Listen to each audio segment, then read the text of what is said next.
Buenas, ¿cómo están? Hoy algunos me comentaron de que tuvieron dificultades para entender el discurso de Irigoyen. El primer discurso de Irigoyen, que es una de las actividades de sociales. Así que les voy a estar pasando este videito para ayudarlos, ¿sí? Eh, un poco lo que hay que entender para poder entender este discurso es cuál fue el contexto previo a que Irigoyen asumiera. Y ahí viene algo importante que hoy nos preguntábamos.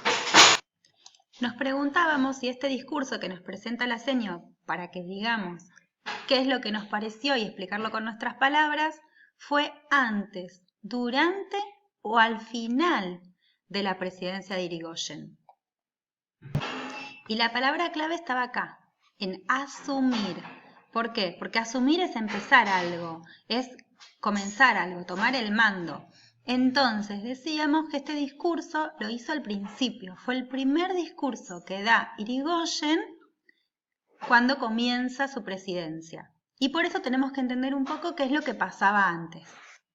Las elecciones nacionales del 2 de abril de 1916 fueron las primeras presidenciales en las que se aplicó la ley Sáenz-Peña a nivel nacional, que se acuerdan que la ley Sáenz-Peña era la que establecía que el voto iba a ser secreto y obligatorio.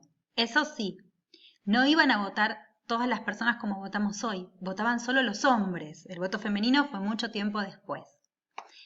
Aquel histórico día, los argentinos pudieron votar por primera vez sin fraude y secretamente. ¿Sí?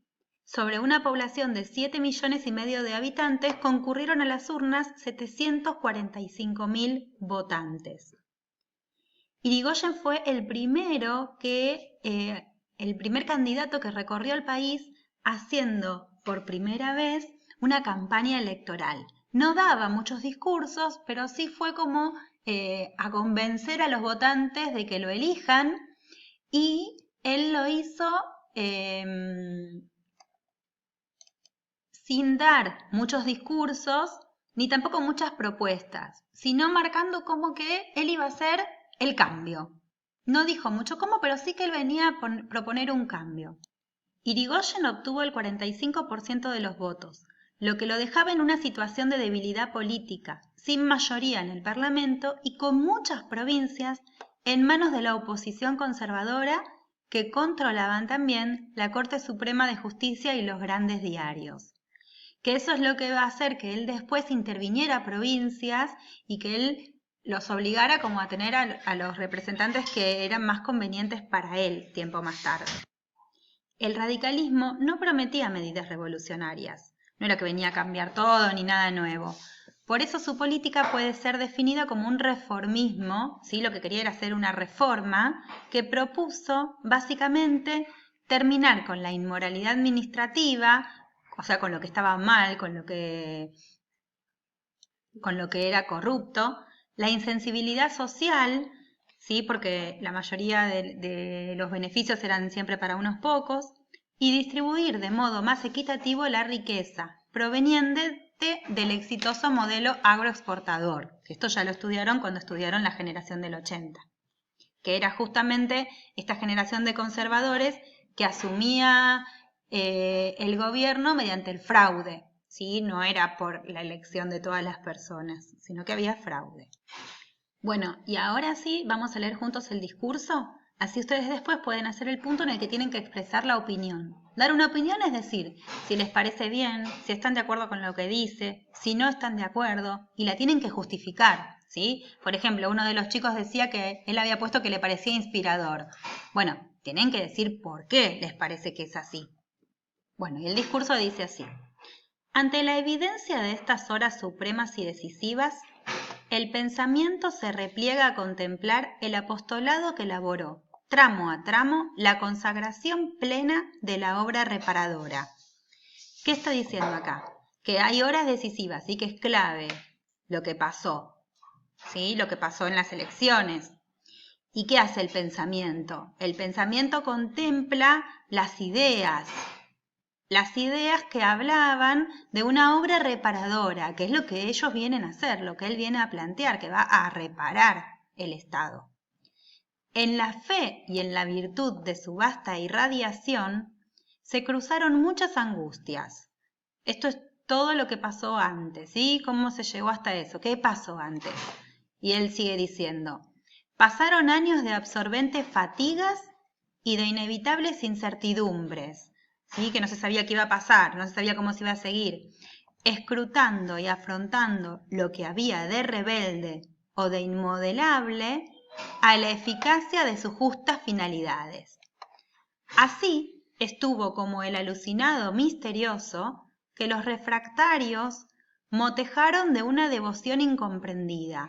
Ahí lo que él está diciendo es que como que iban hacia adelante, los que pensaban distinto, se está refiriendo a los conservadores, ¿sí? A los que seguían en el poder por medio del fraude, ostentándose siempre sin mirar hacia atrás, soportando impertérrito las acritudes del destino, como soportando todo, ¿sí? Seguían para adelante. Refractarios son los oponentes, ¿sí? Así que está hablando de ellos.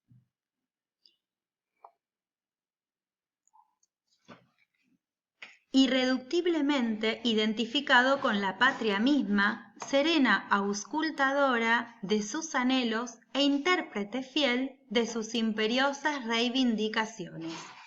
Serena auscultadora habla como que estaba silenciosa, ¿sí? Como que tenían silenciado lo que quería, los anhelos, ¿sí?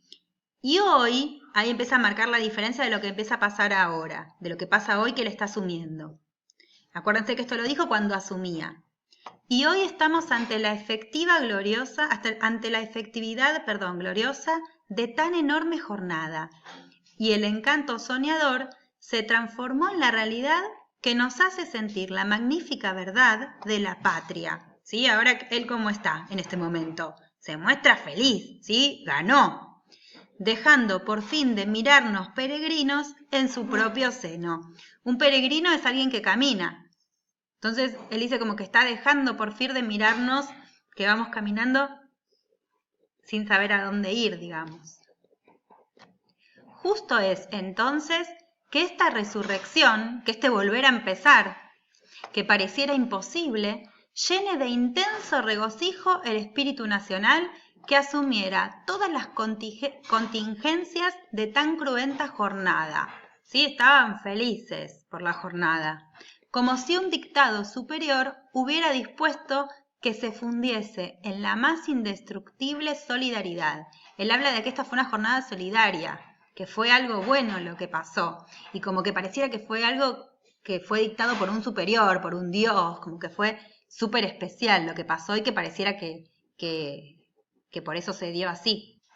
Asumir la contienda reparadora, esto es lo que él viene a hacer, ¿sí? Él está ahora asumiendo, está comenzando lo que va a hacer, que es reparar desde el llano a la cumbre, desde abajo hacia arriba, renunciando a todas las posiciones y resguardos del medio ambiente para remontar la abrupta montaña a pura orientación de pensamiento. Él va a seguir sus pensamientos, firme a sus pensamientos, a puro vigor de virtudes y a pura entereza de carácter, y llegar a la cima, pasando por sobre las murallas de todos los poderes oficiales y las conjuraciones conniventes. Conjuraciones conniventes son acuerdos, ¿sí? Son acuerdos que se hacían, acuerdos secretos. Es empresa, o sea, acá está diciendo como que es un objetivo, como es algo a lograr, que no conciben los mediocres ni alcanzan los pigmeos. Acá nos está diciendo que no lo hace cualquiera y que ni siquiera comprendieron los grandes ni afrontaron los poderosos, ¿sí? Acá nos dice que esto que él está haciendo no lo hace cualquiera, esto de asumir este cambio.